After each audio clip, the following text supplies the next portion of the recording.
ഇപ്പോൾ ഈ അടുത്ത് കുറേ കഥാപാത്രങ്ങൾ ദിലീപേട്ടൻ നോക്കിയാൽ ഇപ്പോൾ ഞാൻ ഈ പറഞ്ഞ പിന്നെ 2 കൺട്രീസിലെ അല്ലെങ്കിൽ ജോസ് ഊട്ടിയിലെ ഇതിലൊക്കെ സാധാരണ കഥാപാത്രങ്ങളാണ്. നമ്മൾ ചെയ്തിരിക്കുന്ന കൂടുതലും സാധാരണ കഥാപാത്രങ്ങൾ തന്നെയാണ്. എനിക്ക് തോന്നുന്നു അത് ചന്ദ്രേട്ടൻ എവിടെയാ, ഇക്കൊല്ലം ചെയ്ത ചന്ദ്രേട്ടൻ എവിടെയാ, സാധാരണ കഥാപാത്രങ്ങൾ. അതിലൊക്കെ സാധാ ഒരു മനുഷ്യൻ, അല്ലെങ്കിൽ അതിന് ഹീറോയിസം കൂടുതൽ തോന്നാതെ. അപ്പോൾ ഇതിൽ ഏതാണ് രണ്ടും ഒരു നടൻ എന്ന നിലയിൽ മനസ്സിലൊരു ഇഷ്ടമാണ്? നടൻ എന്ന നിലയിൽ നമ്മൾ എല്ലാ വേഷത്തിൽ കൂടെയും പോകണമെന്നുള്ളതാണ് എൻ്റെ അഭിപ്രായം. അതെ, എന്നാലും കൂടുതൽ ഈ മറ്റേ ഫൈറ്റ് അങ്ങനത്തെ ഒക്കെ ചെയ്യുമ്പോൾ ഒരു സന്തോഷം. ഓരോ സിനിമയ്ക്കും ഓരോ രീതികളല്ലേ. ചില സിനിമയിൽ അനാവശ്യമായിട്ട് ഫൈറ്റ് ചെയ്തിട്ട് കാര്യമില്ല. ചില സിനിമയ്ക്ക് ഫൈറ്റ് ആവശ്യമാണ്. അത് ചില കഥ ആവശ്യപ്പെടുന്നതനുസരിച്ചിട്ടല്ലേ. അതെ. അപ്പം ഇപ്പോൾ ഇനി ഒരു വെറൈറ്റി, അല്ലെങ്കിൽ സൗണ്ട് തോമ, അല്ലെങ്കിൽ ഈ ചാന്തുപൊട്ടിലെ നമ്മുടെ ആ ഒരു കഥാപാത്രം, ഇതുപോലെ ഇനി എന്തെങ്കിലും ഒരെണ്ണം പ്രതീക്ഷിക്കാൻ പറ്റുമോ? സമയമാകുമ്പോൾ പറയില്ലെങ്കിൽ ഞാൻ ചിലപ്പോൾ വേറെ ആൾക്കാർ ചെയ്യണം കണ്ടുകൊണ്ടിരിക്കേണ്ടി വരും. തിയേറ്ററിൽ പോയിരുന്ന് കാണേണ്ടി വരും വേറെ. അതുകൊണ്ട് നമുക്ക് ആ സമയത്ത് അപ്പോൾ അങ്ങനെ ആയിക്കോട്ടെ, അതൊരു സസ്പെൻസ് ആയിക്കോട്ടെ. എന്തായാലും അങ്ങനെ ഒരെണ്ണം പ്രതീക്ഷിക്കുന്നുണ്ട് മലയാളികൾ ഉറപ്പായും. അതെ അതെ, എന്തെങ്കിലും ഡിഫറെൻ്റ് ആയിട്ട് എല്ലാവരും ചോദിക്കുന്നുണ്ട്, എന്നാണ് ഇനി കുഞ്ഞിക്കുനം പോലെ, ചാന്തുപൊട്ട് പോലെ, മായമോഹിനി പോലെ എന്നൊക്കെ പറഞ്ഞിട്ട് ഓരോ വേഷങ്ങളൊക്കെ ഉണ്ടല്ലോ. കുഞ്ഞിക്കുനിലെ വിമൽ കുമാറിൽ നിന്ന് ഈ ആൾക്കാർ ചിലപ്പോൾ ഞാൻ മുമ്പേ പറഞ്ഞ സംഭവം ഒരിക്കലും അത് അങ്ങനെ തന്നെ പറയേണ്ടി വരും. കുഞ്ഞിക്കുനിലെ ദിലീപ് എന്ന് തന്നെ പറയണം. എനിക്ക് തോന്നുന്നു ചാന്തുപൊട്ട് ഒരു എക്കാലത്തെ സൂപ്പർ ഹിറ്റ്. എന്നിരുന്നാലും ഈ കുഞ്ഞിക്കുനിലെ ആ ഷെയ്പ്പും അല്ല, അത് ആ പല്ലും അതൊക്കെ എങ്ങനെ, അത് എന്തെങ്കിലും കമ്പ്യൂട്ടറെ നോക്കുമോ എങ്കിലും ആ ഷേപ്പ് എങ്ങനെയാ പ്ലാൻ ചെയ്തത്? ഇല്ല, കുഞ്ഞുകുഞ്ഞ് ശരിക്കും 5-6 മാസത്തെ പ്രയത്നം തന്നെയുണ്ട്. അത് പിന്നെ അത് മാത്രമല്ല, 3-4 ആൾക്കാരുടെ രൂപങ്ങൾ ഒന്നിച്ച് ചേർത്തുണ്ടാക്കിയതാണത് ശരിക്കും പറഞ്ഞാൽ. പക്ഷെ അതെന്താന്ന് ചോദിച്ചാൽ അങ്ങനെയുള്ള കഥാപാത്രങ്ങൾ നമ്മുടെ നാട്ടിലൊക്കെ കണ്ടാൽ ചിലരെ കാണുമ്പോൾ നമുക്ക് അത്രയും ഒരു ഓമനത്വം തോന്നില്ല. പക്ഷെ ഇതിൽ കുഞ്ഞിക്കുഞ്ഞെ കാണുമ്പോൾ നമുക്ക് എന്തോ നമുക്ക് ഭയങ്കര ഓമനത്വം തോന്നുന്നു. ആ ഫേസ് നോക്കുമ്പോൾ തന്നെ നമുക്കൊരു, അതായത് ആ ഷേപ്പൊക്കെ എങ്ങനെയും അങ്ങനെ നോക്കിയാ അല്ല, നമ്മൾ സ്കെച്ച് ചെയ്തതാണത്. അങ്ങനെ ഹെയർ സ്റ്റൈൽ ചെയ്ത് നോക്കിയിട്ട് ഇത് ഓക്കെ എന്നുള്ള രീതിയിൽ ചെയ്തൊരു സംഭവമാണത്. പിന്നെ ഞാൻ മൈബോസിലും ഈ പടത്തിലും ഞാൻ ശ്രദ്ധിച്ചൊരു സംഭവമുണ്ട്. പണ്ട് ആലുവപ്പുഴ ചാടുന്ന ചാട്ടമായിരിക്കും അല്ലേ അത്? ഒരു ഡൈവിംഗ്. അതെ, അത് എല്ലാവർക്കും അത് നമ്മൾ വെള്ളത്തിൽ മറിഞ്ഞ് ശീലിച്ചതിൻ്റെ ഒരു അതെ പറയാ. ഈ രണ്ടെണ്ണത്തിലും അത് ഞാൻ നോക്കി അത് ഫീൽ ചെയ്തത് ആ ഒരു ഡൈവിങ്. അപ്പം അതുപോലെ ഈ പിന്നെ മൈബോസിലെ ആണെങ്കിലും ആ ഒരു ഇപ്പം ഞാൻ യാദൃശ്ചികമായിട്ട് ഈ മൈബോസ് ഈ പറയുന്ന പോലെ ആ പിന്നെ 2 ക്യാരക്ടർ അത് വരുന്നു യാദൃശ്ചികമായിട്ടുള്ള ഒരു സംഭവമായിരുന്നു അത്. ജിത്തു പിന്നെ അങ്ങനെ ഒരു അല്ല എന്തെങ്കിലും മനസ്സിൽ അങ്ങനെ പ്ലാനിങ് ഉണ്ടായിരുന്നു അങ്ങനത്തെ ക്യാരക്ടറൊക്കെ? അല്ലല്ല, അതൊക്കെ ജിത്തു കൊണ്ടുവന്ന കഥയിലുള്ളതാണ് അതെല്ലാം.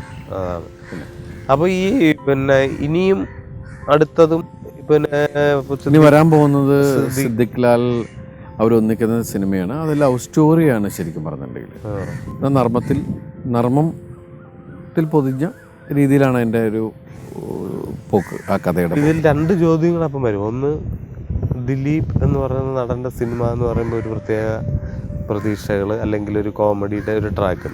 സിദ്ദിഖ് ലാൽ എന്ന് പറയുമ്പോൾ എപ്പോഴും ഇങ്ങനെ മനസ്സിൽ കിടക്കുന്നു റാംജി റാവു, ഗോഡ് ഫാദർ, അങ്ങനെ ഒരു നിര. അപ്പോൾ ഈ 2ഉം കൂടെ ചേരുക. പക്ഷേ ഇതൊരു വേറൊരു തരത്തിലുള്ള സിനിമയാണ്, വേറെ അറ്റ്മോസ്ഫിയറും കാര്യങ്ങളാണ്. ഇപ്പോൾ മറ്റുള്ള അവരുടെ സിനിമകളിലൊക്കെ ഒരുപാട് താരങ്ങൾ ഉണ്ടായിരുന്നു തമാശ കളിക്കാനും അതിനും ഇതിനൊക്കെ. ഇത് ശരിക്കും പറഞ്ഞാൽ ഹീറോയിലൂടെ തന്നെയാണ് കഥ പോകുന്നത്. 1-2 ആർട്ടിസ്റ്റുകൾ മറ്റു സൈഡിലുണ്ട്, ഇയാളെ സപ്പോർട്ട് ചെയ്യാനുണ്ട് എന്നുള്ളതാണ്. അല്ലാണ്ട് മറ്റുള്ള സിനിമകളായിട്ട് അങ്ങനെ കമ്പാരിസൺ വെക്കരുത്. കാരണം വെച്ചാൽ ഈ സിനിമേനെ ഫ്രഷായിട്ട് വേറൊരു സിനിമ എന്നുള്ള രീതിയിൽ കാണാൻ വരുന്നതന്നെ നല്ലത്. കാരണം ഇതൊരു വേറെ ആംബിയൻസുള്ള സിനിമയാണ്. ഇത് 100% ലവ് സ്റ്റോറിയും കൂടിയാണ്. അത് ഒരു നാടൻ രീതിയിൽ എങ്ങനെ പറയുന്നു, നാടനും മോഡേണുമായിട്ടുള്ള രീതിയിൽ എങ്ങനെ പറയുന്നു. ദിലീപേട്ടൻ്റെ സിനിമകളുടെ മറ്റൊരു പ്രത്യേകത പാട്ട്. ഇപ്പം ദാസേട്ടൻ പാടി അമ്പാടി പൈകൾ അതൊക്കെ എന്ന് പറഞ്ഞാൽ ആ പാട്ടൊക്കെ കറക്റ്റ് ദിലീപേട്ടൻ്റെ ആ ഒരു അതേ ഫീലാണ്. ദിലീപേട്ടൻ പാടുന്ന പോലെ തന്നെ പോലും അന്നത്തെ ആ ഷേപ്പിനൊക്കെ പറ്റിയ സ്വരത്തിലാണ് ദാസേട്ടൻ പാടിയിരിക്കുന്നത്. ഇപ്പോഴത്തെ പാട്ടുകൾ ദാസേട്ടൻ്റെ ഒക്കെ പാട്ട് കുറവാണ്. അതെന്താ കാരണം? സത്യം പറഞ്ഞാൽ അന്നൊക്കെ വളരെ ഭാഗ്യം ചെയ്ത. കാരണം യേശുദാസിൻ്റെ ശബ്ദത്തിന് ലിപ്പ് കൊടുക്കുക, എന്ന് പറയുന്നൊരു സംഭവം ഉണ്ടായിരുന്നു. അത് മാത്രമല്ല, എന്നെ സംബന്ധിച്ച് ജൂനിയർ യേശുദാസായിട്ട് അഭിനയിക്കാൻ സാധിച്ചു. അത് വലിയൊരു ലക്കാണ്. അത് വലിയൊരു ഭാഗമാണ്. ഞാൻ ദാസന്റെ കാലൊക്കെ തൊട്ട് നമിച്ചിട്ടാണ് ആ പാടത്തിൽ പാട്ടുണ്ട്, പാദ സ്മരണ. അയ്യോ, ഭയങ്കര ഫീൽ ഉണ്ടാക്കിയതാണ്. അതുപോലെ കുറേ പാട്ടുകൾ എനിക്ക് അങ്ങനെ കിട്ടിയിട്ടുണ്ട്. പിന്നെ ഇപ്പോൾ സത്യം പറഞ്ഞ ഒരുപാട് ഗായകർ, പുതിയ ആളുകൾ വന്നിട്ടുണ്ട്.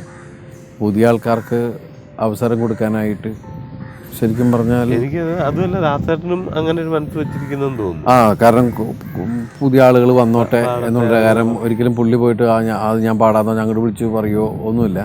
വളരെ ആവശ്യമുള്ള പാട്ടുകൾ മാത്രമാണ്. പിന്നെ വെച്ചിട്ടുണ്ടെങ്കിൽ അന്നത്തെ സംഗീതവും ഇന്നത്തെ സംഗീതവും തമ്മിൽ വളരെ വ്യത്യാസമുണ്ട്. ദാസേട്ടൻ പാടേണ്ട പാട്ടുകൾ അന്നും ഇന്നും ദാസേട്ടൻ തന്നെ പാടണേ. ഈ കഥാവിശേഷം പോലെ ഒരു സിനിമ, അതിനെപ്പറ്റി ചിന്തിക്കാൻ കാരണം എന്താ? ഇപ്പോൾ ഈ സാധാരണ നമ്മുടെ ആ ഒരു കൊമേഴ്ഷ്യൽ ഇതിൽ നിന്ന് മാറി കഥാവിശേഷൻ്റെ സ്ക്രിപ്റ്റ് കേട്ടപ്പോൾ ചന്ദ്രേട്ടനെ എനിക്ക് വളരെ ഇഷ്ടപ്പെട്ട ആളുകളിൽ ഒരാളാണ്. ചന്ദ്രേട്ടൻ്റെ ഹ്യൂമർ സെൻസും കാര്യങ്ങളും എനിക്ക് മമ്മൂക്ക പരിചയപ്പെടുത്തി തന്ന ആളാണ് ചന്ദ്രേട്ടൻ. പക്ഷേ ഞാൻ പൊട്ടിച്ചിരിച്ചു പോയിട്ടുള്ള സംഭവം എന്ന് വെച്ചാൽ, ഞാൻ ഒരു ദിവസം പോകുമ്പോൾ ചന്ദ്രേട്ടൻ ഞാൻ കണ്ടിരിക്കണമെന്ന് വെച്ചാൽ കുറച്ച് നരയും കാര്യങ്ങളൊക്കെ ഇട്ടിട്ടാണ്. ഒരു ദിവസം ഒരു ഫംഗ്ഷന് ഞാൻ ചെല്ലുന്ന സമയത്ത് മമ്മൂക്കയുടെ അടുത്തിരിക്കുന്നുണ്ട് ചന്ദ്രേട്ടൻ. പക്ഷെ ഞാൻ ശ്രദ്ധിക്കുന്നില്ല. അപ്പോൾ വേഗം ഞാൻ മമ്മൂക്കയുടെ അടുത്തുനിന്ന് വിഷ് ചെയ്തിട്ട് തിരിച്ചു പറഞ്ഞത് എന്ന് എന്നെ വിളിച്ചു. അപ്പോൾ ഞാൻ പെട്ടെന്ന് പരിചയമുള്ളൊരു മുഖമാണ്. പെട്ടെന്ന് നോക്കി കഴിഞ്ഞപ്പോൾ ചന്ദ്രനാടേ, ഞാൻ ചന്ദ്രനാടാ ഞാൻ നോക്കിച്ചു. വേഗം മമ്മൂക്കര നോക്കിയിട്ട് ഇയാളാണ്. കാരണം നരയൊക്കെ മാറ്റിയിട്ട് ഫുൾ ഡൈ ചെയ്ത് വേറൊരാളായിട്ടിരിക്കുക. മൊത്തത്തിൽ ഭയങ്കര ചേഞ്ച്. ടീഷർട്ടൊക്കെ ഇട്ടിട്ട് മമ്മൂക്ക നിർബന്ധിച്ചിട്ട് ഈ വേഷം കെട്ടിച്ച് വിട്ടു എന്നാണ് പുള്ളിയുടെ അഭിപ്രായം. ഞാൻ പൊട്ടിച്ചിരിച്ചു പെട്ടെന്ന് കണ്ടു കഴിഞ്ഞപ്പോൾ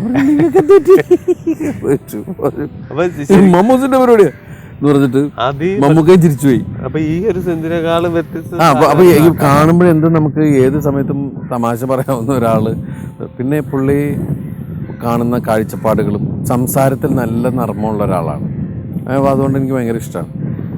പുള്ളി ഒരു കഥ ഇങ്ങനെ പറഞ്ഞു, അതിൻ്റെ സ്ക്രിപ്റ്റ് വായിച്ചപ്പോൾ എനിക്ക് ഭയങ്കര രസകരമായിട്ടുള്ള ഒരു അവസ്ഥ അതിൽ ഫീൽ ചെയ്തു.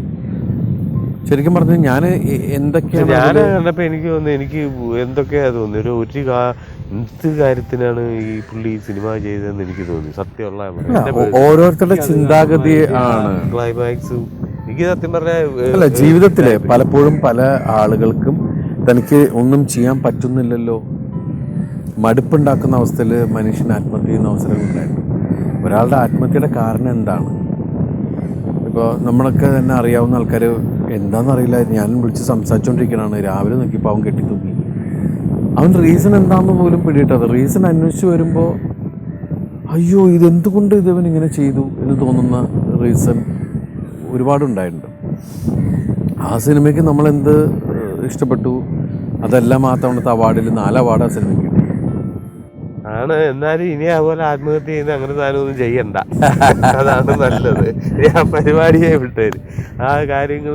അപ്പൊ സംഭവം നല്ല സംഭവമാണ്. ഈ പറഞ്ഞ പോലെ ഒന്നും ചെയ്യാൻ പറ്റാത്ത വേറെ കൾച്ചർ, വേറെ മൂഡും കാര്യങ്ങളൊക്കെ ആ ഫിലിമിൽ. എനിക്ക് ഇന്നും ആ സിനിമ ഇഷ്ടപ്പെട്ട സിനിമ തന്നെയാണ് സംഭവം. അതാണ് പറഞ്ഞത്. അത് കണ്ടിട്ട് ഫീലിംഗ് തോന്നിപ്പോയി ഞാൻ പറഞ്ഞു.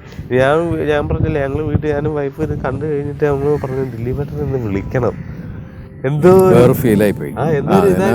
ആ സിനിമ കണ്ട പല ആൾക്കാരും എന്താണ് ഉള്ളതെന്ന് വിളിച്ചു ചോദിക്കണത്. ഈ ചില സംഭവങ്ങളുടെ ഓരോ കഥാവശേഷം എന്നുള്ള പേരിനോട് ഭയങ്കര എതിരായിരുന്നു തിലകേട്ടനൊക്കെ.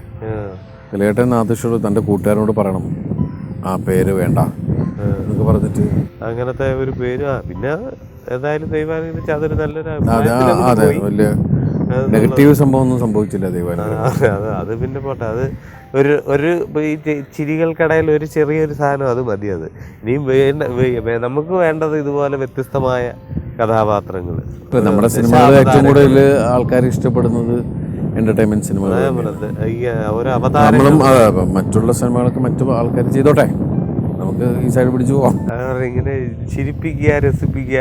കാര്യം അതാണ്. ഞാൻ ഇതിനു മുമ്പ് ഞാൻ പറഞ്ഞു, മലയാളികളുടെ മനസ്സിൽ മലയാളികൾ കൊണ്ടു നടക്കുന്ന ഒരു നടനൊന്നുമല്ല പിന്നെയോ മലയാളികൾ തോളയിലെടുത്തുകൊണ്ട് നടക്കുന്ന ഒരു നടനാണ് ദിലീപ് എന്നുള്ളത് ഞാൻ എൻ്റെ ഫ്രണ്ട്സിൻ്റെ അടുത്തൊക്കെ പറയുമായിരുന്നു. എന്ന് പറയുന്നത് പോലെ എന്നും മലയാളികളുടെ മനസ്സിൽ അവിടുന്ന് ചാടി തോളിൽ അവിടുന്ന് കയറി തലയിൽ കയറി ഇരുന്ന് പോകുന്ന ഒരു നല്ല കലാകാരനാണ്. എന്നും ദൈവം നല്ല അവസരങ്ങൾ മാത്രം തരട്ടെ എല്ലാ വർഷങ്ങളിലും. 2015 ഏതായാലും 2 കൺട്രികൾ കൊണ്ടുപോയി. 2015 ഡിസംബർ മാസം എന്ന് പറയുന്നത് അത് ഗംഭീര 2015 ഏറ്റവും വലിയ ഹിറ്റുകളിലൊന്നായി മാറിയതിൽ വലിയ സന്തോഷമുണ്ട്. ഒരുപാട് ഹിറ്റുകളും 2015 മലയാള സിനിമയ്ക്ക് കിട്ടിയിട്ടുണ്ട്. അതിൻ്റെ കൂടെ ഒരു വർഷം അവസാനിപ്പിക്കുമ്പോൾ മലയാള സിനിമയ്ക്ക് തന്നെ ഗംഭീരമായ ഒരു ഹിറ്റ് കിട്ടിയതിൽ, കാരണം ഒരു സിനിമ ഹിറ്റാകുമ്പോൾ ഒരുപാട് കുടുംബങ്ങൾക്ക് അത് ഉപകാരപ്രദമാണ് എല്ലാ വിധത്തിലും. അതെ, അത് എല്ലാ അർത്ഥത്തിലും. ഇതിന് ഓട്ടോറിക്ഷ ഓടിക്കുന്ന ആളുകൾ വരെ അതിൻ്റെ ഭാഗമായി മാറിക്കൊണ്ടിരിക്കുകയാണ്. കപ്പലിൻ്റെ വിൽക്കുന്നവൻ വരെ എന്നുള്ള രീതിയിൽ തീർച്ചയായും എല്ലായിടത്തും.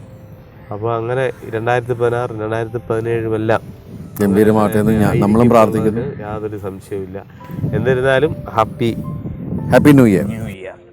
അപ്പോൾ എല്ലാ പ്രിയപ്പെട്ട മലയാളികൾക്കും എൻ്റെയും നമ്മുടെ മലയാളത്തിൻ്റെ നമ്മുടെ സ്വന്തം ജനപ്രിയനല്ല ജനകീയനായ നായകൻ്റെയും ഹൃദയം നിറഞ്ഞ ഹാപ്പി ന്യൂ ഇയർ. പുതുവത്സരാശംസകൾ.